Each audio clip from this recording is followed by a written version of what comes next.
Bonjour et bienvenue dans la saison 2 de Métamorphose, le podcast qui éveille la conscience. Je suis Anne Guéquière, fondatrice du magazine Féminin Bio, auteure et éditrice de projets engagés pour un nouveau monde. Chaque lundi, dès 7h, nous partons ensemble à la découverte d'un sujet lumineux avec une personnalité qui porte une voix d'éveil des consciences. Ce podcast a été réalisé grâce à l'entreprise familiale Léa Nature qui élabore depuis 1996 des cosmétiques bio et naturels d'exception avec des marques de beauté engagées comme Eau Thermale Jonzac, la cosmétique bio à l'eau thermale vendue en para, pharmacie et magasin bio, ou Sobioéthique, l'incroyable marque aux actifs bio précieux, vendue en grande et moyenne surface, des musts à découvrir. Mille merci à notre partenaire Léa Nature. Métamorphose, le podcast qui éveille les consciences. Aujourd'hui, je reçois une femme d'origine hongroise, linguiste, orientaliste, spécialiste du Proche-Orient, de Sumer et des médecines sacrées, ancienne professeure d'université mais aussi thérapeute, experte en énergétique chinoise traditionnelle, en naturopathie et en qigong. Amie proche de Gita Malaz, elle est présidente de l'association ADA qui s'occupe de la diffusion des dialogues avec l'ange et consacre sa vie à l'éveil de ses contemporains. Je suis ravie d'accueillir Marguerite Cardoz dans Métamorphose. Bonjour Marguerite et soyez la bienvenue. Bonjour ma chère Anne, merci de m'inviter. Avec grande joie, merci beaucoup d'avoir accepté cette invitation. On va parler de nombreux sujets, mais principalement de l'ange et des dialogues avec l'ange. Alors avant de démarrer dans le vif du sujet, peut-être pouvez-vous nous faire un petit rappel sur l'origine en fait des dialogues avec l'ange, ce qui est arrivé à ces 4 jeunes gens à l'époque en Hongrie. Mais c'est un miracle que l'humanité ait reçu cet enseignement.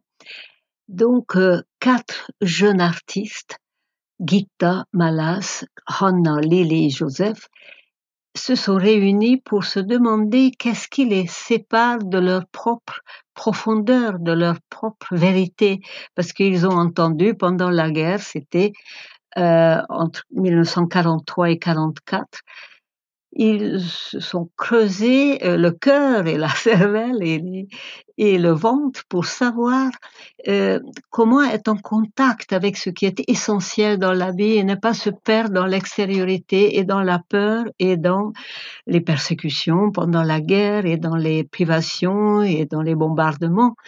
Donc ils étaient en danger de mort. Et le 25 juin 1943, à 3h du matin, un vendredi après-midi, Hanna, qui avait une qualité d'âme et de perception suprasensible très développée, à un moment donné, dit à Gita, « Attention, ce n'est plus moi qui parle ». Et à ce moment, le visage de Hanna devient vraiment d'une noblesse et d'une lumière, et Gita entend « Attention, on va te déshabituer de poser des questions inutiles.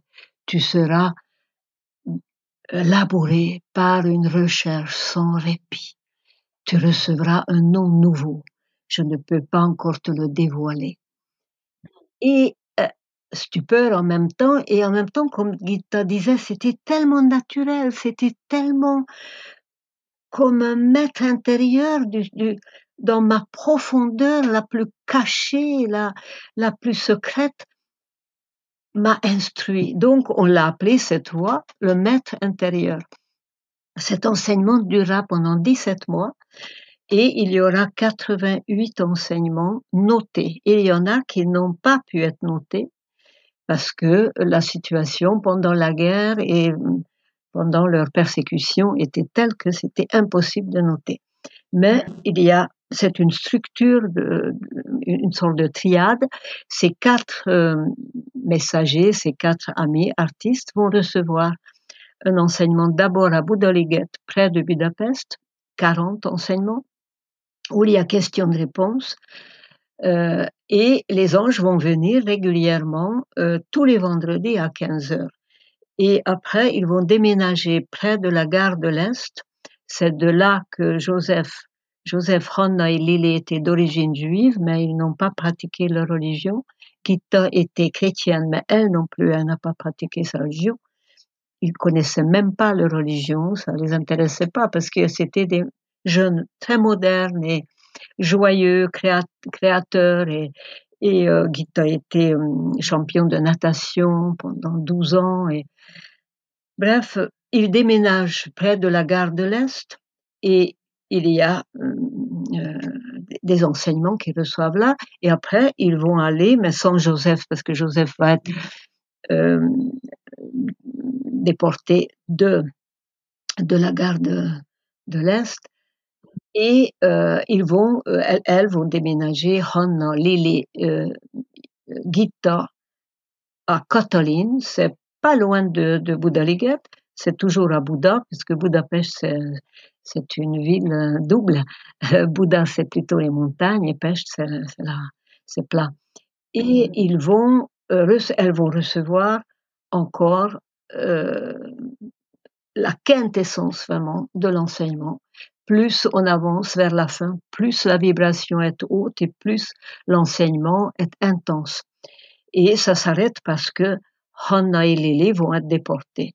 Le 2 décembre 1944, elles vont être déportées et Gitta reste seule avec cet enseignement dans un régime extrêmement dur, communiste et dominé, la Hongrie était dominée par les Russes. Et Gitta ne peut pas en parler. Et elle va venir en France en 1960 pour pouvoir commencer la traduction. Et moi, je me suis jointe à ce petit groupe de traducteurs en 1965 seulement. Et 5 ans après que Gitta soit arrivée, sans savoir que Gitta est à Paris. Et nous avons travaillé, mais c'est surtout Gitta, pendant 15 ans sur la traduction française qui est parue en 76 d'abord, la première, et l'édition intégrale en 1990. Et depuis, sans arrêt, il y a des milliers d'exemplaires qui circulent et c'est traduit en 22 langues. Nous sommes en train une amie chinoise exactement est en train de traduire en chinois.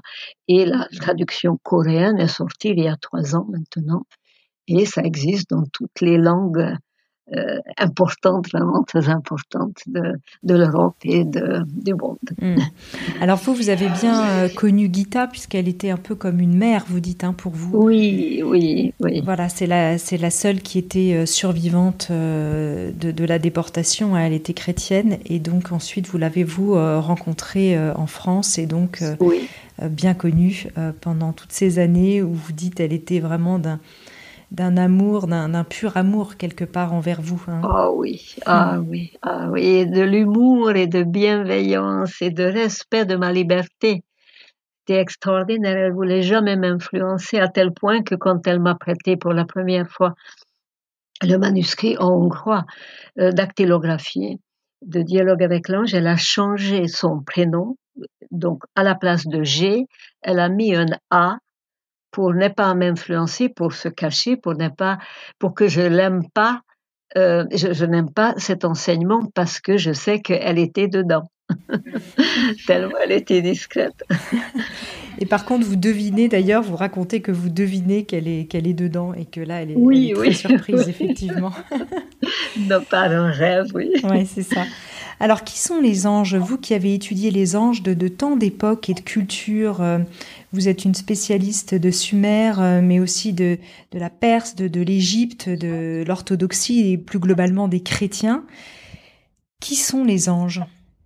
Mais les anges sont des messagers. Angelos, en grec angelos, en français messager, ce sont des postiers qui amènent une lettre de quelqu'un à quelqu'un d'autre. Et les anges, en général, donnent pas leur nom. Et pour moi, c'est ma potentialité évolutive. C'est le tout possible en moi que je peux appeler ange. Mais Gitta a dit, l'ange pour moi est ma moitié vivifiante et moi je suis sa moitié vivifiée. Il est ma préfiguration dans l'invisible et moi je suis sa figuration dans le visible. Il est mon pareil intemporel et moi je suis son pareil limité par le temps.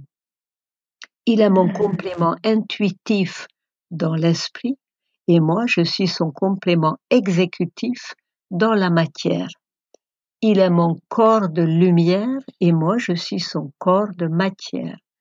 Un jour, lorsque je vivrai consciemment cette union, ce sera la vie une. C'est très très beau. Cette vie une, on peut la vivre incarnée, ou quand elle parle de cette vie une, elle parle d'une vie après la mort. Non, non, non, maintenant, à l'instant même.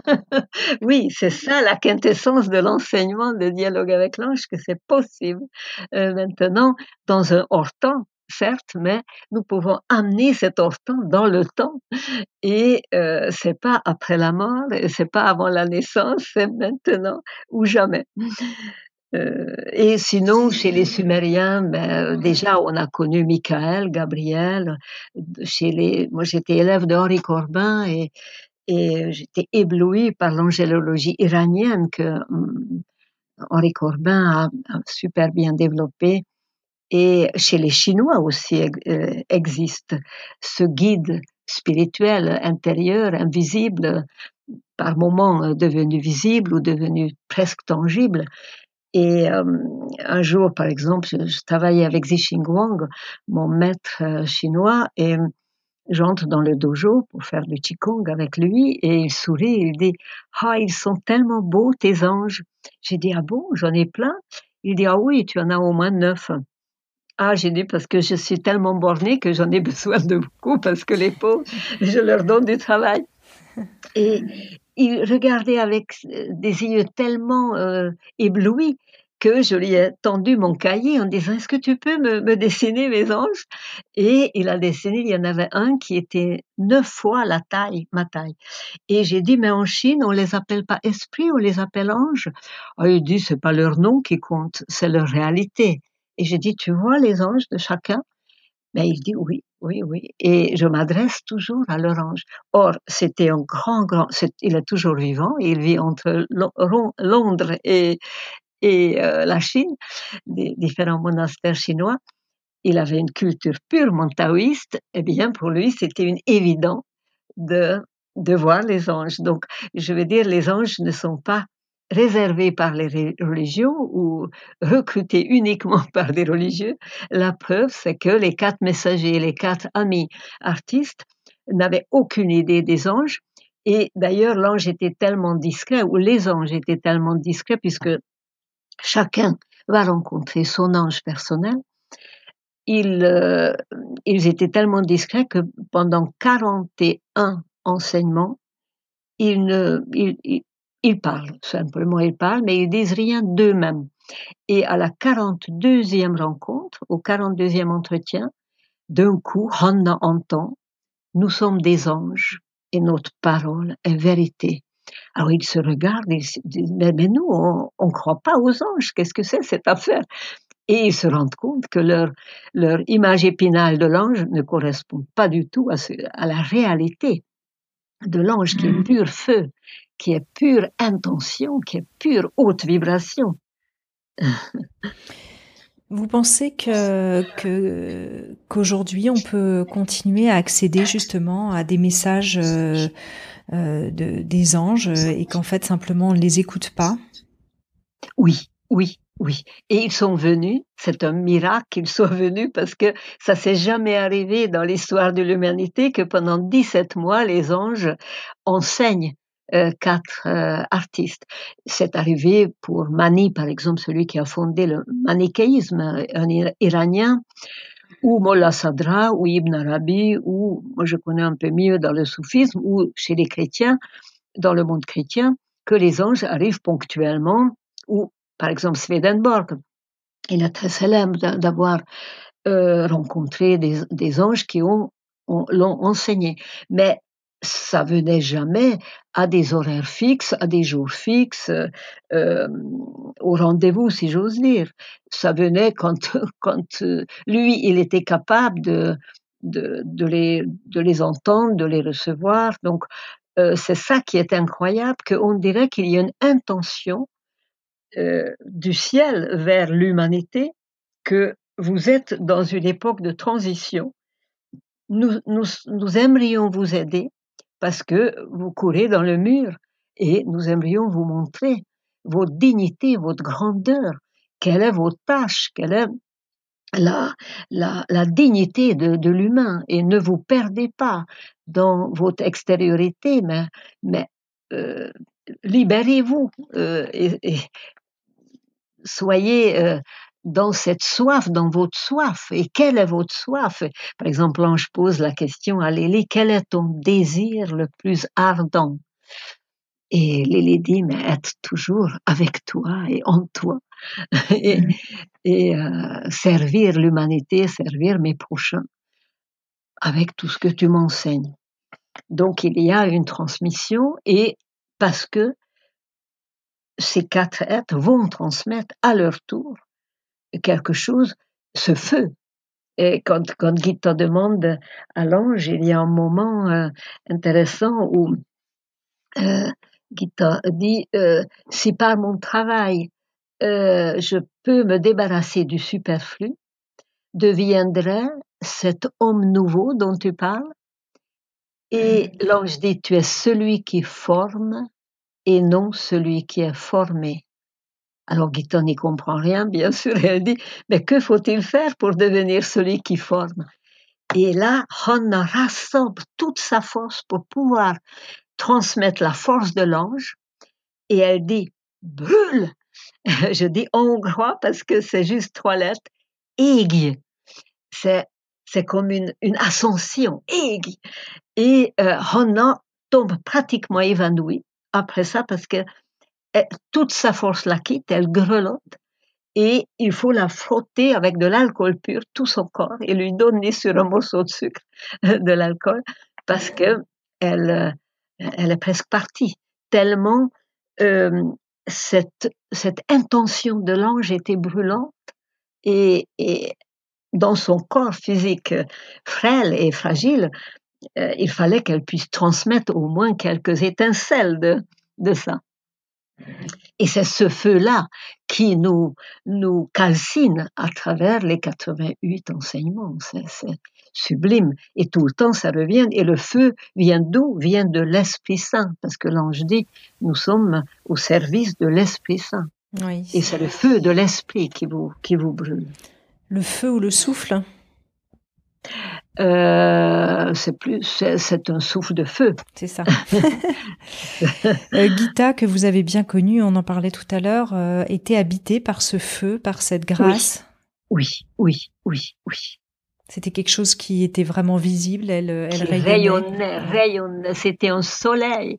Et elle voulait libérer ce soleil de notre cœur, de notre poitrine, de nos cellules, par son rire, par son dessin, par sa ruse, par son humour, par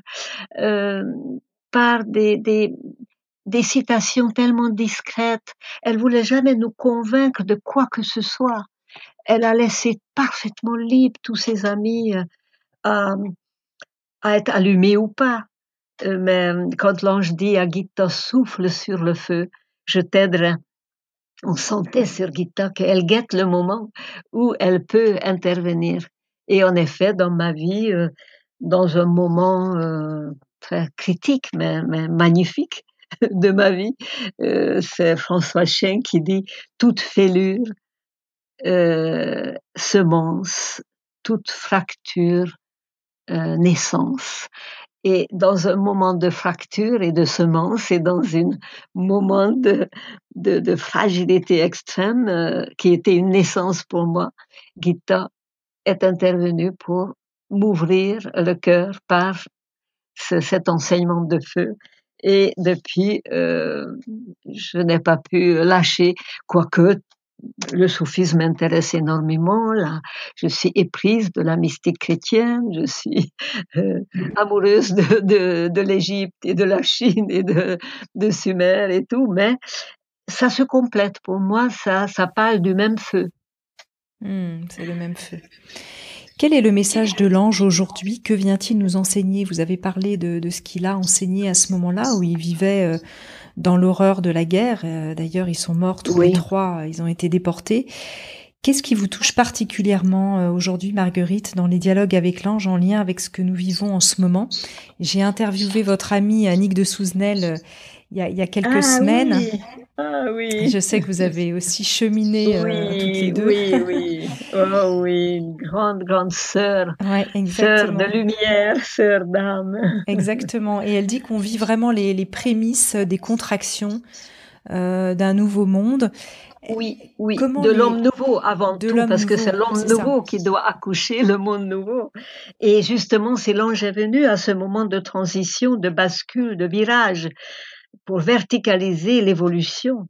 C'est qu'il veut éveiller un secret dans notre cœur et dans cette matière si fragile et incendiée de ses propres possibilités, l'homme, parce que l'ange révèle seulement les possibilités de l'homme et par une sorte de contamination, de petit à petit une insurrection des consciences, comme dira Pierre Rabhi. Et pour moi, c'est pour trouver cette ce point virginal, ce point foyer en nous, où tout s'allume et où nous-mêmes, nous serons acteurs d'une délivrance, d'une transformation. Pas seulement que je dois être transformé, l'ange dit dès le départ à Gita, marche sur ton propre chemin. Tout le reste est égarement. L'ange ne veut pas qu'on soit copie conforme à une religion ou à une idée, à des philosophies. Il nous dénude, on ne peut le rencontrer que dans un dénuement, dans une pauvreté intérieure, dans un questionnement où nous sommes dans une sorte de naufrage, et l'humanité y est en ce moment. Et beaucoup se rendent compte que soit il y a un virage vraiment vers la verticalité, c'est-à-dire vers le sacré, vers les vraies valeurs. Et donc, cette union que l'homme doit établir à partir du monde créateur vers le monde créé, parce que qu'est-ce que le monde créé? C'est ce que je vois. C'est le minéral, le végétal, l'animal, ce dont je suis fait, ce dont toute la création est faite. Mais je ne suis pas uniquement créé, je suis aussi créateur et créatrice de réalité. Et l'ange révèle ce monde créateur, c'est-à-dire toutes les forces en latence, en latente en nous, pour pouvoir, qui attendent que l'homme les reconnaisse, les intègre. Et le chandelier a 7 branches, qui est l'image de ce mariage mystique, de ce mariage de la lumière et de la matière, de l'homme extérieur et de l'homme intérieur, de l'intemporel et du temporel, du divin et de l'humain. C'est le 4 au milieu, l'homme, qui doit établir un pont, un lien, une os, un mariage, découvrir en lui d'abord ses forces créatrices et féconder sa vie avec ses forces créatrices transformantes. Mais dialogue avec l'ange, on ne peut pas le lire. On ne peut que prendre comme un médicament homéopathique et sucer, tourner sa langue et savourer chaque mot et très lentement vivre. Si on ne le vit pas, c'est impossible de continuer même de lire. Donc, c'est ça qui est une richesse extraordinaire, que l'ange exige cette transformation. Et l'ange dit, si toi tu te transformes, la matière est obligée de te transformer. En toi, autour de toi. Mais c'est à partir de toi la transformation qui s'amorce. Et si en toi, tu peux t'appuyer sur ces forces créatrices et les invoquer et écouter cette inspiration, écouter le mandat céleste, comme diront les Chinois, c'est-à-dire ta tâche, qu'est-ce que tu as à accomplir? Alors, un des mots-clés de dialogue avec l'ange, de cet enseignement, c'est la délivrance. par exemple, l'ange dit, il y aura délivrance lorsque l'unique lumière percera les ténèbres les plus profondes. Nous tous, nous y travaillons. Nous y travaillons avec joie et gratitude. Gratitude. Et il nous invite à travailler sur la délivrance. D'abord, délivrance de notre ignorance, de notre rêve, comme l'ange dit. Mais ça rejoint évidemment tous les enseignements de taoïsme, de bouddhisme, de beaucoup d'enseignements. Mais l'ange va plus loin parce que l'ange prend Jésus comme le modèle de l'homme nouveau. Pardon, vous vouliez me poser une question? Non, je pensais, quand vous parlez de délivrance, est-ce que vous parlez aussi de cette fameuse mise à nu dont vous parliez tout à l'heure, du naufrage, de nos naufrages en fait, hein, c'est ça? Nous sommes dans une sorte de naufrage de l'homme extérieur qui voulait avoir pour lui le profit, qui voulait dominer et qui, par ce profit et par cette sorte de jouissance de l'avoir, a oublié l'être. Et l'ange est venu pour nous dire qu'est-ce qui est important pour toi. Tu es au service de qui? Qui est ton patron? Et c'est très beau, à un moment donné, l'ange dit, si tu dépends du corps, tu n'es que corps. Si tu dépends de l'âme, tu n'es que corps animé. Si tu dépends de l'esprit, tu n'es que homme d'esprit. Si tu dépends de lui, tu es tout.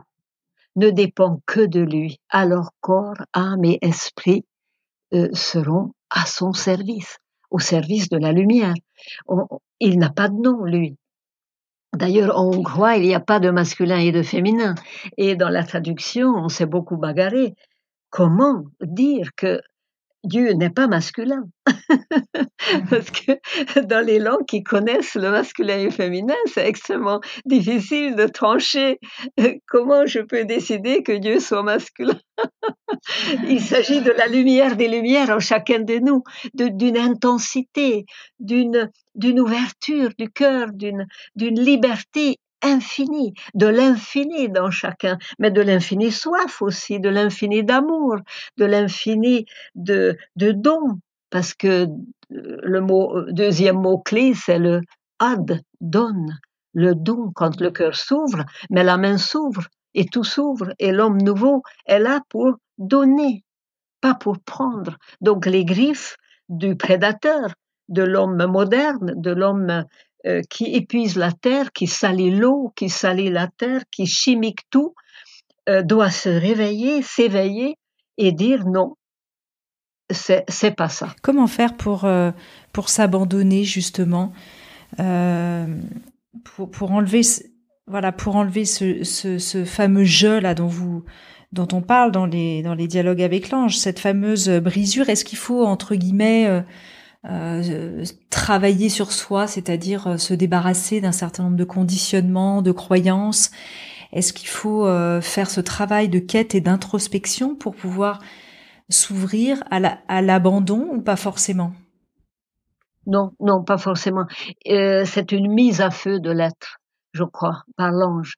Et l'ange est quelqu'un qui nous met à feu, c'est-à-dire sois toi, sois dans ta dimension véritable. Donc quand cette soif se réveille, parce que on se rend compte que on a misé sur le mauvais cheval en soi et autour de soi, il y a en effet une sorte de descente en soi, comme Gitta, Hanna, Lily et Joseph ont vécu pendant la guerre, mais ça peut pas continuer comme ça. Je n'ai pas reçu la vie pour ça. La vie est sacrée. Est-ce que je suis au service de la vie ou je me sers de la vie pour mes plaisirs? Et il y a un retournement, métanoïa, on dira techniquement dans les religions, un retournement du cœur. Et l'ange opère à ce que ce retournement soit fait. Les religions aussi, beaucoup de philosophie aussi, bien sûr. Il faut aller vers le chemin qui m'appelle, comme Castaneda dira, ou plutôt Don Juan dans Castaneda, va vers le chemin qui a du cœur. Et ça, c'est un chemin qui a du cœur, que Dialogue avec l'ange propose. Ben, le soufisme aussi, c'est un chemin du cœur. La mystique chrétienne, c'est aussi un chemin du cœur. Et tous ces chemins servent la même lumière et tous les anges sont au service de la lumière. On s'est servi des anges, les religions se sont servies des anges, mais les anges sont au-dessus des religions et l'enseignement de dialogue avec l'ange au-dessus des religions. Et un jour, un questionnement mûrit dans chacun de nous, par exemple, pendant ce confinement. C'était un moment extraordinaire et ça dure encore, finalement, de se dire, mais à quoi je dépense mon argent? Maintenant que je peux plus dépenser mon argent parce que je peux plus sortir, mais il y avait beaucoup de superflu dans ma vie. Je me suis dispersée et c'était une écoute de mon vrai désir. Quel est ton désir le plus ardent? C'est ça que l'ange demande à Lily. Et se poser cette question. Ou par exemple, chez les Sumériens, j'ai déchiffré beaucoup de tablettes sumériennes au Louvre, quand je suis tombée sur ce cri de l'ange il nous pose au moment de notre mort cette question: qu'as-tu fait de ma gloire? Il faut entendre cette question. À un moment donné, on l'entend. Qu'as-tu fait de ta vie? Pas seulement quand c'est trop tard, parce que je suis en train de mourir et je suis en train de passer par le tunnel vers la lumière. Mais c'était un moment absolument propice que derrière toutes ces peurs, mais où m'accrocher? Est-ce que mon bateau, quel est mon but dans la vie? Est-ce que j'ai un but? Je suis au service de qui? De quoi? De comment? De quand? Depuis quand? Et pour combien de temps? Bref, ce fameux qui suis-je?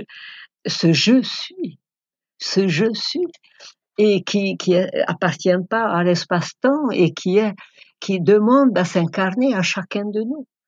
Et l'ange nous aide à ça. Et je crois que notre époque est extrêmement sensible à ça. Beaucoup de gens sont ouverts à l'enseignement de dialogue avec l'ange et aux enseignements spirituels en général. Mais je crois que, comme les maîtres zen disent, ne regarde pas l'index qui désigne la lune, regarde la lune. Regarde ce que l'index désigne. Donc ne t'accroche pas au maître.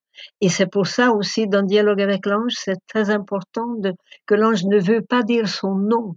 Gita demande plusieurs fois, mais quel est ton nom? J'aimerais t'appeler. Non, le nom n'est que un cadre, une forme, soit au-delà des formes, au-dessus des formes. Ne t'accroche pas aux formes. L'ange, on l'appelle l'ange, est-ce qu'on pourrait l'appeler aussi Dieu? Ah non, non, on peut pas l'appeler Dieu. C'est à l'échelle, c'est le barreau le plus proche de l'homme. Il y a une hiérarchie angélique. Au-dessus de l'ange, il y a son maître, son guide, qui est l'archange. Au-dessus de l'archange, il y a principauté, puissance, etc., trône, chérubin, séraphin. Séraphin, c'est presque le plus haut. Et après, le cœur du cœur, le centre du centre, la lumière extrêmement intense de l'amour. Et par exemple, quand l'ange dit, tout à fait à la fin, dans le 88e entretien, il dit « Le corps n'est rien d'autre que amour devenu matière ».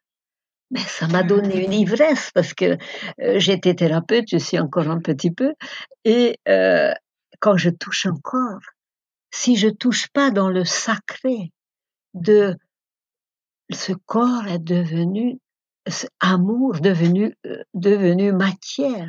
Ce corps est un mouvement de retrouver cet amour originel en lui à travers cette personne qui va devenir un individu parce que ce persona, ce masque doit brûler, doit être calciné, doit relativiser beaucoup de choses, doit lâcher beaucoup de choses. Alors que ce soit par la méditation, par la prière, par un pèlerinage, que par le silence, par un choc, par un accident, tout est bon, tout est bon. Parce que ce sont des outils. C'est la grâce qui d'un coup perce ce cœur en pierre. Et on fond en larmes et on tombe à genoux et on sent que c'est pas moi qui dirige mon bateau. J'ai un capitaine dans ce bateau, mais c'est lui, ce capitaine. Comme saint Paul dira, mais ce n'est plus moi qui vis, c'est le Christ qui vit en moi.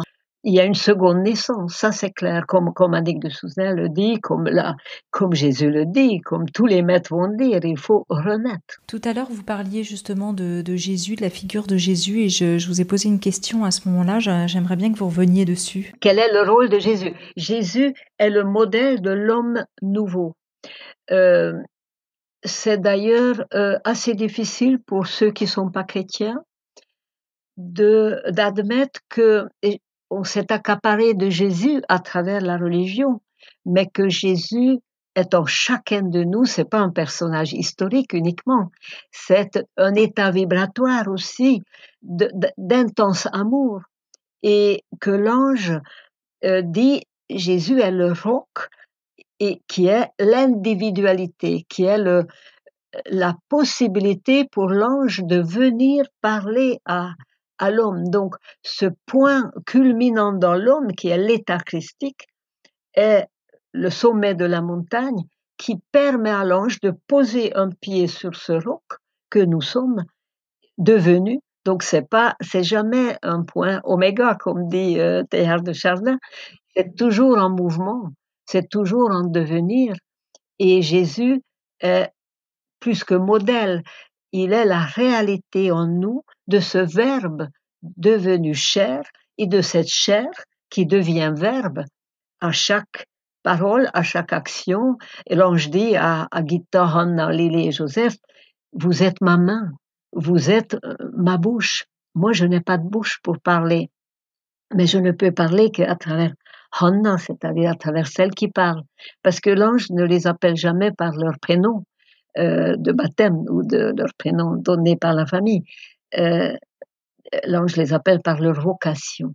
Donc, l'être christique, l'ange montre notre cheminement, que ce corps de matière a des possibilités de transfiguration, parce qu'il y a un moment dans le 79e rencontre, nous sommes au Mont Tabor, au sommet du Mont Tabor, où Jésus se transfigure, et le disciple qui balbutie, donc c'est Pierre qui n'y comprend rien et qui dit dressons une tente ici pour Moïse et Élie.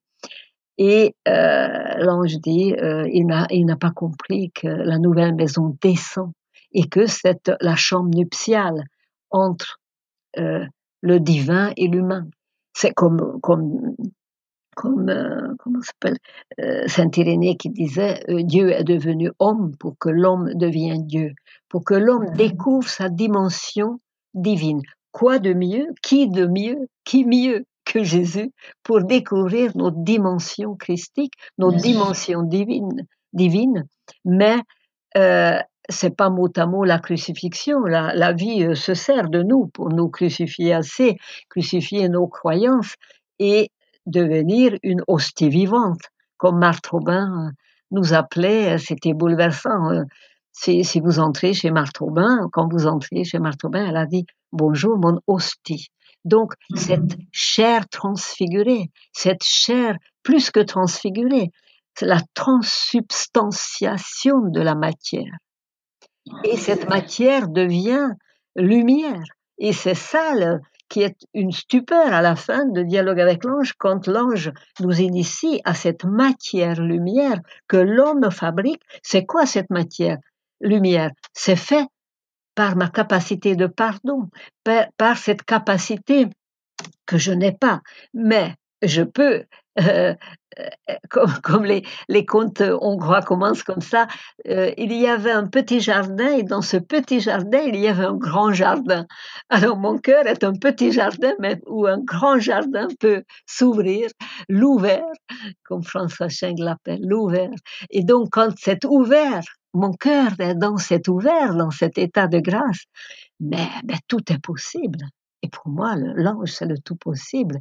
Et que c'est possible, cette matière-lumière que la chèvre ne peut pas fabriquer, que le poisson ne peut pas fabriquer, que seul l'homme peut faire être, cette matière-lumière qui est amour, qui est pardon, qui est compassion, qui est miséricorde, qui est accompagnement, qui est tendresse, qui est, euh, qui est lumière, je sais pas, le sourire. Il y a un chapitre merveilleux, le 35, sur le sourire, que seul l'homme peut sourire. Et que le sourire, c'est à l'image de la délivrance. Et que l'homme est celui qui délivre. Mais c'est l'homme christique qui délivre en moi. C'est pas moi en tant que pauvre imbécile qui croit posséder quoi que ce soit. Hein. Mais il y a un retournement, ça c'est sûr. Mais dans toutes les religions, on va parler de retournement du cœur.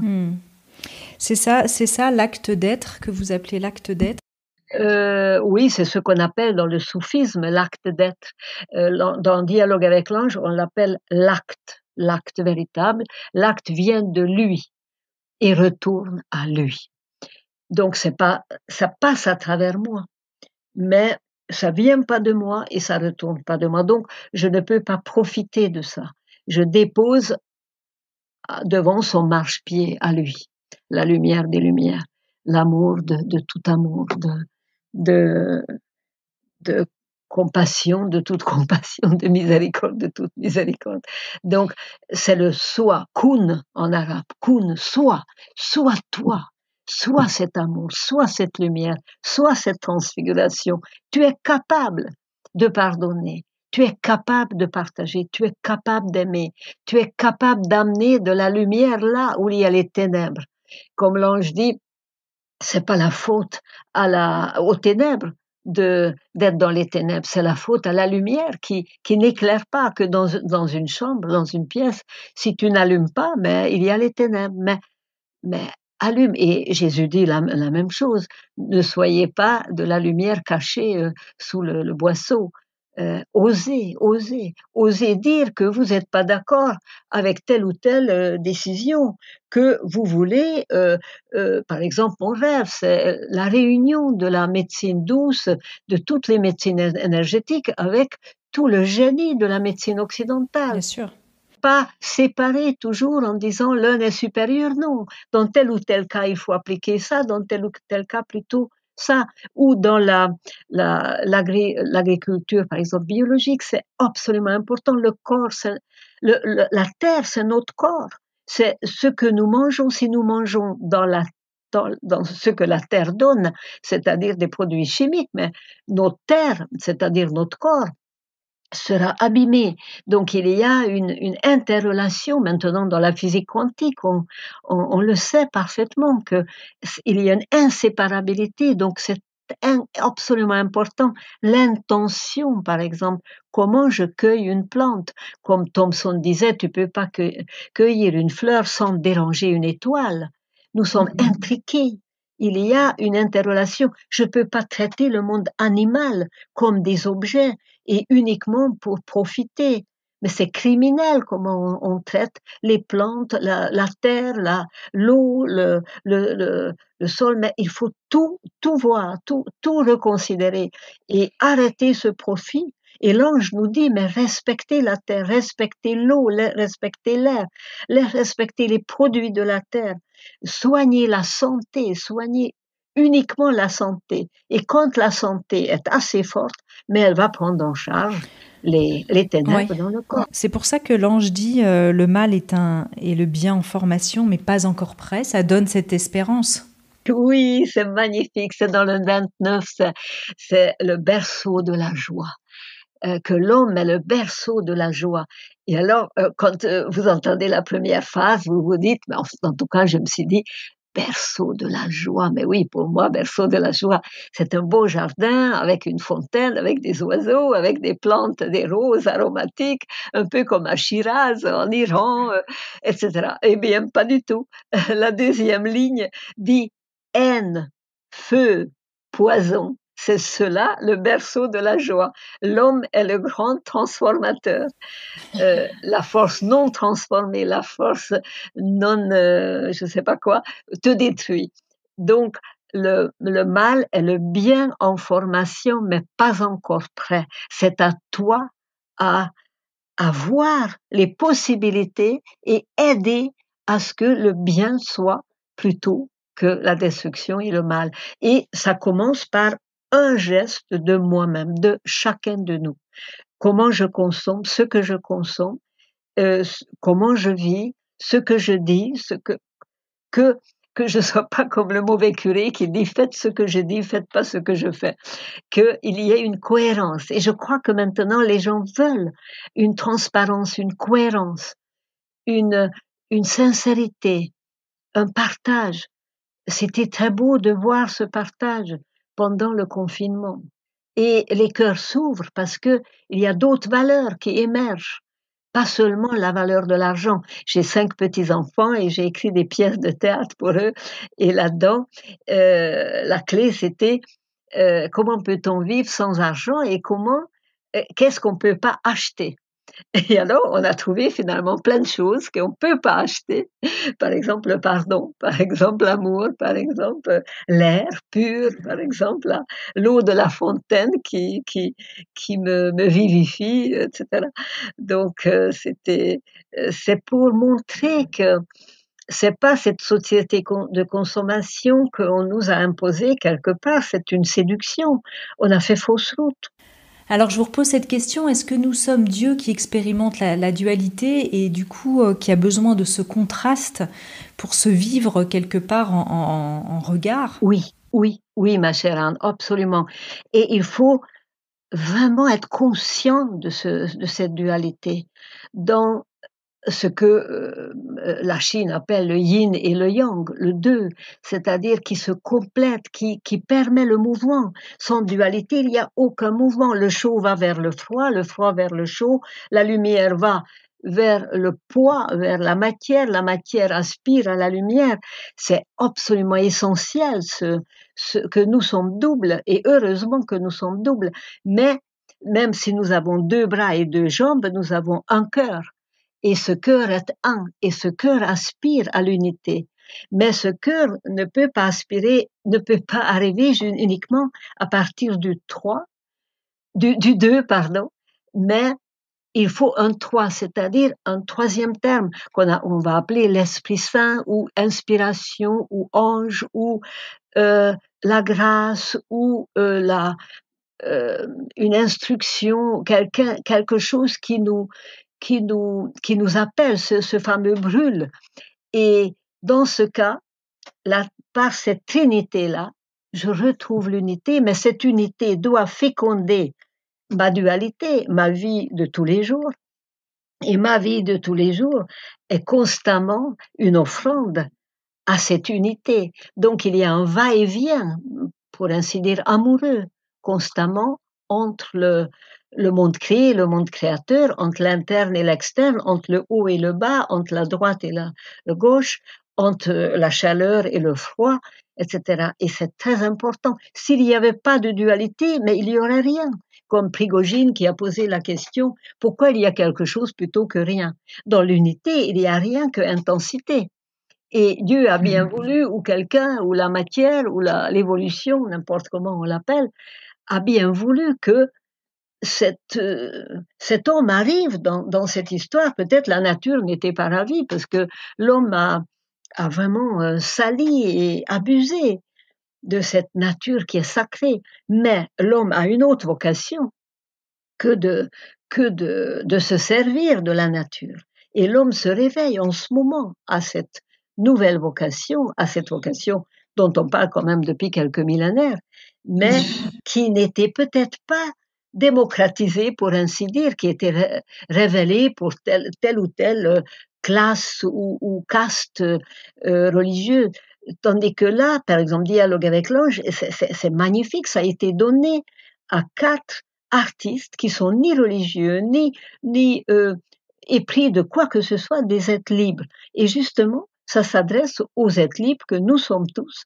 Et pour dire, attention, il s'agit de descendre en toi, de te questionner d'où tu viens, où tu vas, tu es au service de qui, et qu'est-ce que cette transformation dont tu n'es pas acteur, mais tu es participants d'une grande transformation de la matière qui veut se connaître peut-être.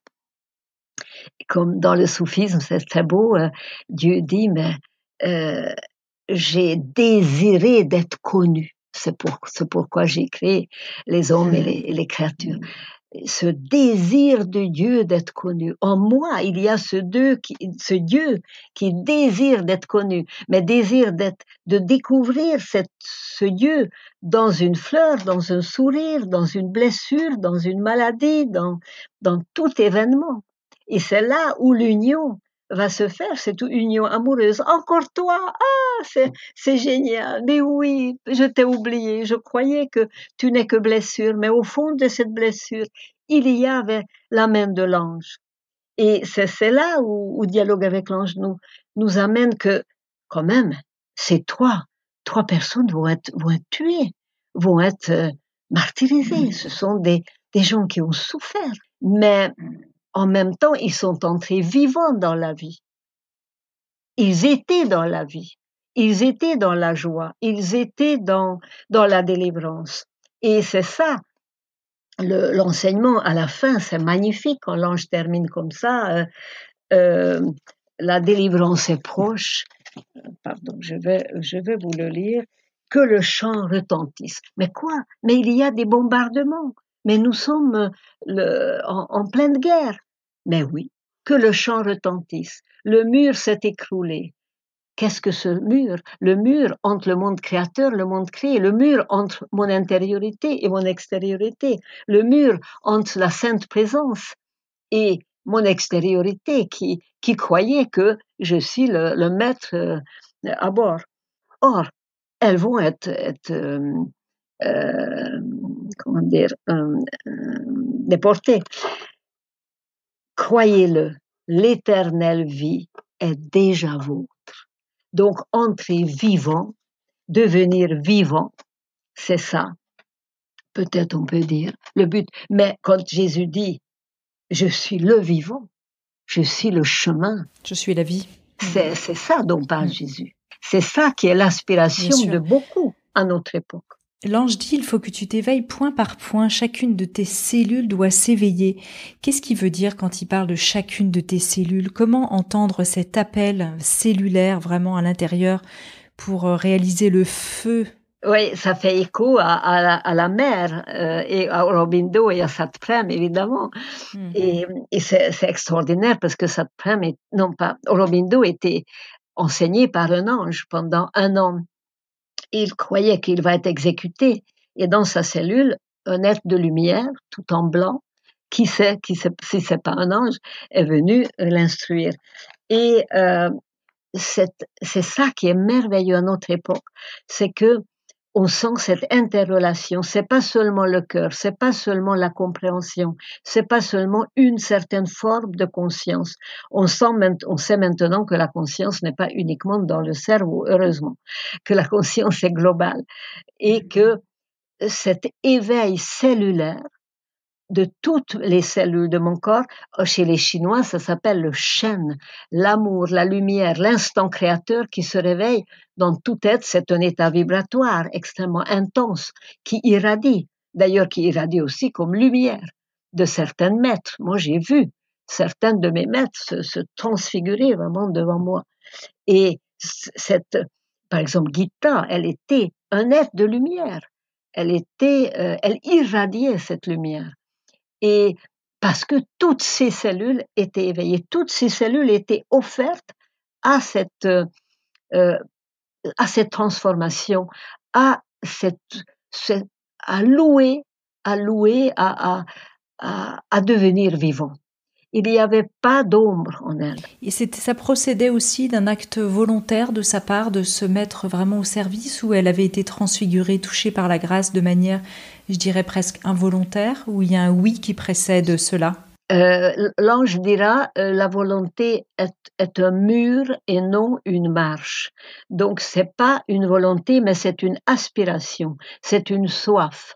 C'est ta soif qui m'a conduit à moi, dit l'ange, et c'est ta soif qui m'a fait descendre jusqu'à toi.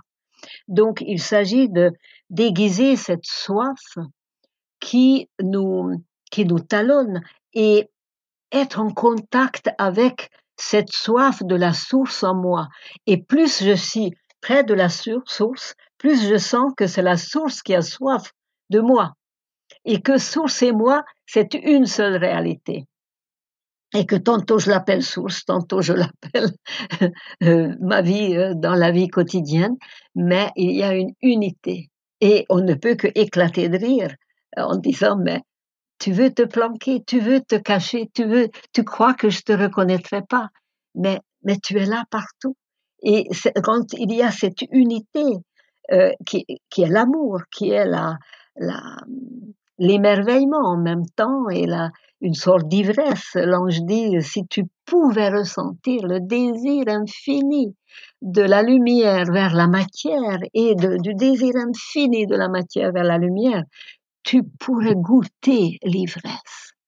Et c'est cette ivresse-là qui fait que toutes les cellules s'éveillent, parce que il y a une vibration extrêmement intense qui s'accapare du corps. Et certains l'ont vécu, et tout le monde peut vivre ça. Je veux dire, c'est vraiment cette spiritualisation de la matière et la matérialisation de l'esprit, hein, c'est vraiment cette réunification. Oui, on parle de la brèche, d'ailleurs. Oui, spirituel. C'est une œuvre alchimique. Spiritualiser la matière et matérialiser l'esprit, c'est-à-dire incarner l'esprit qui veut fuir, qui est fugitif, et la matière qui est si lourde en nous. La matière, c'est quoi? C'est mon vouloir de dominer, c'est mon vouloir de profiter, c'est mon vouloir je sais pas, de prendre une place qui n'est pas la mienne, etc. Et que cette matière, en même temps, dans cette matière, il y a cette aspiration à délivrer de sa lourdeur. Donc tout voir en mouvement comme les Chinois. Dans le Qi, il y a cette trinité magnifique chez les Chinois, le Jing, le Qi et le Shen. Le Shen, c'est l'instant créateur, c'est la lumière, c'est l'amour, c'est l'éveil, c'est quand toutes les cellules vibrent. Le Jing, c'est le support, la matière. Marguerite, est-ce qu'aujourd'hui vous avez le sentiment, on sent votre quête vraiment ardente, est-ce que vous avez le sentiment de vivre ce pur amour, cette hostie vivante, comme le disait Marthe Robin, que vous avez mentionné tout à l'heure? Non, c'est le pur amour qui vit en moi et me calcine complètement, mais par moments. Évidemment que je suis une pauvre créature misérable, et combien de fois j'oublie simplement.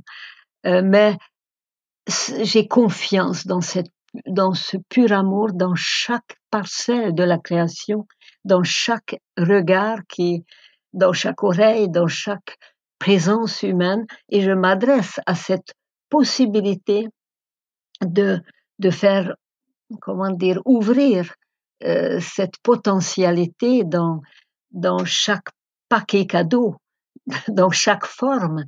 Il y a une possibilité de lumière.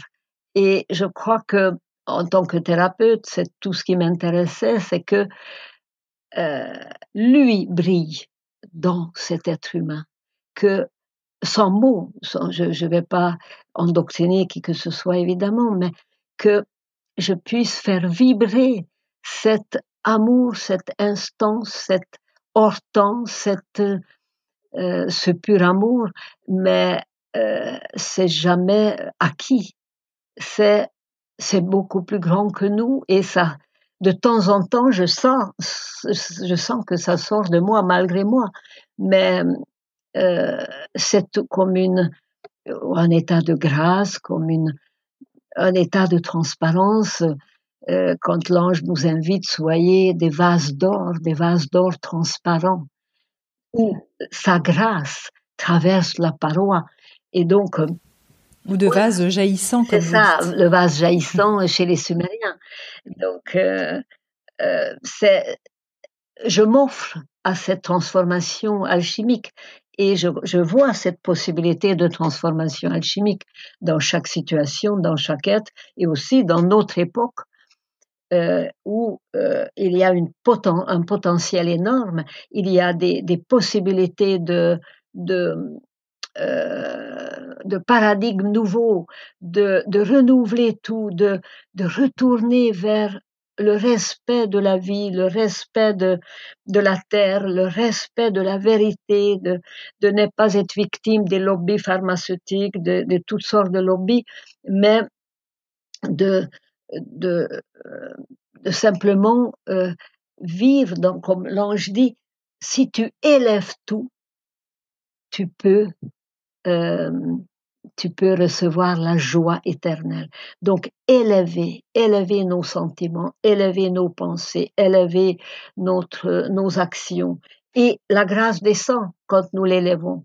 Mais si nous n'avons pas assez de confiance dans la potentialité de changement, dans ce potentiel, dans ce moment favorable pour qu'une nouvelle naissance, qu'une naissance plus authentique, plus comment dire, plus véritable, plus vivifiant. Il s'agit de devenir vivant, parce que nous ne sommes pas vivants. Comme Jésus dit, mais on t'appelle vivant, mais tu es mort. Tu es mort si l'esprit n'œuvre pas en toi. Et je vois tous ces efforts et toute cette soif vers cet éveil de tous les chemins, et tous les chemins sont possibles, ce ne sont que les chemins pour arriver au sommet de la montagne, qui serait la transfiguration peut-être de la matière, ou on ne sait pas, parce que nous ne savons pas où l'évolution nous amène, mais certainement pas à l'homme-machine et être pucé et être surveillé et l'état policier, et etc. Certainement pas. C'est une ouverture du cœur vers l'homme nouveau qui a d'autres exigences éthiques que l'homme prédateur. C'est tout. Eh ben merci pour cette conclusion, Marguerite Cardos. Merci infiniment pour cet appel à laisser couler vraiment cette source de lumière en nous. Merci, ma chère. Pour aller à la quête du pur amour et qu'il vive à l'intérieur de nous. Alors, je rappelle que vous êtes toujours très active, comme on l'a constaté pour la diffusion des dialogues avec l'ange, aussi à travers des conférences et le livre, bien sûr, aux éditions Aubier. Et on peut vous retrouver sur votre site internet pour avoir toute cette actualité et connaître vos rencontres sur Marguerite Cardos, avec un K tout attaché, .com. Merci infiniment, Marguerite.